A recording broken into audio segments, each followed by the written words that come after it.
Meet 15-year-old Austin. Diagnosed with Asperger's 2 years earlier, he was a greasy young kiddo.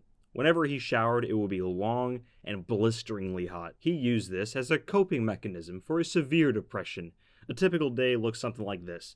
Wake up after 5 hours of sleep, go to a school that pretty much resembled a prison, come home and have something to eat, which was usually either a Hot Pocket or a bowl of chili. And on the lucky day, some Mexican food that my dad would pick up from after work. Play video games, which usually lasted for about 6 hours, watch some Netflix, watch some YouTube, rub one out, and do it again the next day. For the most part, my friends and I were impersonal.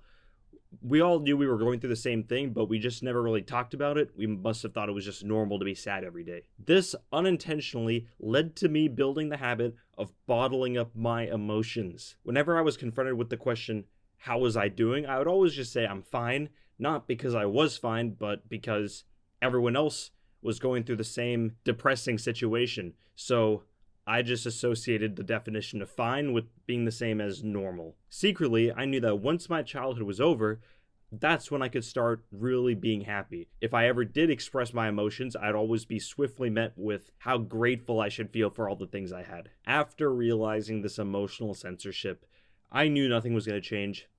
That's when I bottled up my emotions. Most of the guys I know and most of you watching this video most likely feel the same way. We bottle up our emotions and do everything possible to avoid listening to our own thoughts and just flush it out with maybe a Twitch stream or some music 24/7. But we need to realize that this is one of the most self-sabotaging habits we could possibly build for ourselves, because once this settles in our head, it invites a flock of so many other bad habits to take refuge, which in this case involves throwing away your time on activities that just will most likely never improve your life in the long run. The good news is that most guys can relate to this, and you'd be pretty hard pressed to find another dude who will just listen to what you have to say and just outright dismiss it as fake. Point being, you have plenty of guys to choose from when trying to talk about how you feel, because that's the best way to deal with your emotions.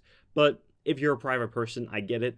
Your next best option is journaling. It's not as good as talking to someone, but it'll get the job done. When I talk about habits that throw your time away, I'm talking about YouTube, Twitch, video games, Netflix, porn, weed, alcohol. When I realized these habits were why I couldn't get anything done, I just wanted to kick myself, because in the moment, obviously I knew I should be doing something different with my time, but I was just so blinded and blanketed by the fact, or my instinct, that I should just watch one more video. I should just play one game, one more episode. These habits will lead to a depressing downward spiral. And from my own experience, I know that the end of the road from overindulging in this sort of thing will ultimately lead to being ashamed of the fact that you are not happy with yourself, or you don't respect yourself enough, or you just don't want to take care of yourself, like going to get exercise, eating right, etc. When I understood that a change was needed, I did not know where to start. So I made a list of all the things related to my self-care, and I was going to tackle them one by one. The gym and my diet, it was pretty simple finding good information for myself on the internet,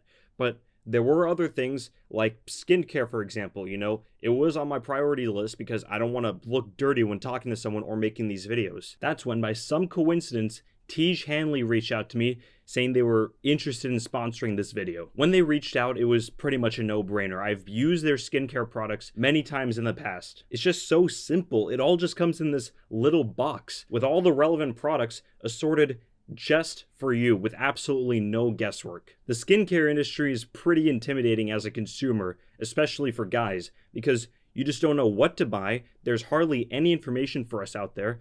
You don't know if the products are actually going to work or if they're even good for you. The products you get in the Tej Hanley box are a complete package. They're specifically designed to work with each other on your skin. It's just so uncomplicated that they even give you a little instruction card that tells you when and how much to use from which bottle. And you guys think about it.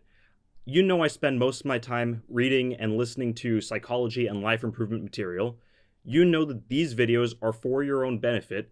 I know that Tej Hanley, from my past experience, is a good company with great products. And you know which of my videos that caught their attention? The "If you relapse on NoFap, watch this" video. They know we are improving our lives, and they just want to do their part in improving our confidence the best way they know how. And because Tej Hanley is sponsoring today's video, they're offering my viewers an amazing deal. Just click on the first link in the description and you won't only get the T. Shanley box for the best possible price, but they'll also give you a free gift with your first box. Click that link and get started for just $25. Now you might be in the same trap right now that I used to be in, and let me explain what it is and how to get out of it. You might not fully comprehend right now at this moment that time is our most precious currency. The reason why this is relevant is because when guys like us are depressed, days kind of just blend with each other and time just flies by and you're just like, I'll do it later. Just take a second and imagine what you could accomplish if you just did everything you said you would do. If you're still having trouble understanding the value of time, just take a look at this image. Assuming you live to 90, this is how many weeks you have in your life. If you just turned 18, this is how many weeks were used up. Now, if you were to sleep 8 hours a day, a third of these are already gone. So realistically, you have this much to work with for the rest of your life. Just think about that. Now, if you spend 3 hours a day watching YouTube, Netflix, or Twitch, this is how many weeks you are wasting. Now, if this finally got through to you and you want to make a change in your life, you need to set replacement habits because you can't just do nothing in that space of time, because idleness is the perfect environment for your brain to tell you, oh, yo, let's go back this way. This is where you were enjoying yourself in the moment. If you want to get out of the habit of doing YouTube or Netflix, set a goal. This is what I did. Set a goal for the entire day. Just write it out saying no more YouTube, no more Twitch, no more Netflix for 15 hours until I go to sleep at the end of the day. Obviously, you need something to replace this habit. Me personally, I use chess to replace the habit. Although to be fair, chess isn't the best habit to replace this with because it's equally as dangerous when hooking you and leading you to waste more time. But it gets you to think a few steps ahead. It gets you in that thought pattern and you can apply it to everyday life. So there is still value in something like chess that needs more thinking, but it's not good when trying to replace something that you waste your time on. It's best you pick a habit that utilizes your motor skills that doesn't involve a lot of thinking, like painting or cooking. If you finally made the decision to stop jerking off, here is a list of all my substitution habits whenever the urges get too strong.